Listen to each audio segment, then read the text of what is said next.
আজকে রাতের খাবারে বানিয়েছি পেঁয়াজ রসুন ছাড়া লাউ দিয়ে মাছের তরকারি, যেটা খুব হেলদি এবং গরমের জন্য খুব আরামদায়ক একটি খাবার। প্রথমে আমি মাছগুলো খুব সুন্দর মতো ধুয়ে তারপরে লবণ হলুদ দিয়ে কড়া করে ভেজে নিয়েছি।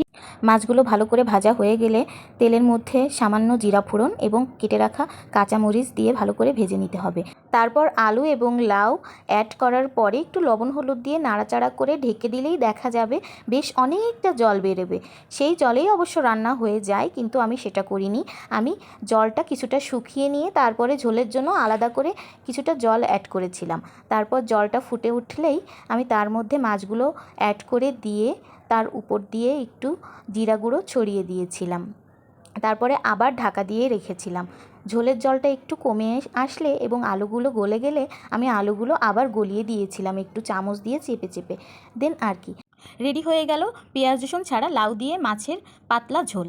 খেতে কিন্তু দারুণ হয়েছিল, চাইলে একবার বানিয়ে দেখতে পারেন। আজ তাহলে এ পর্যন্তই।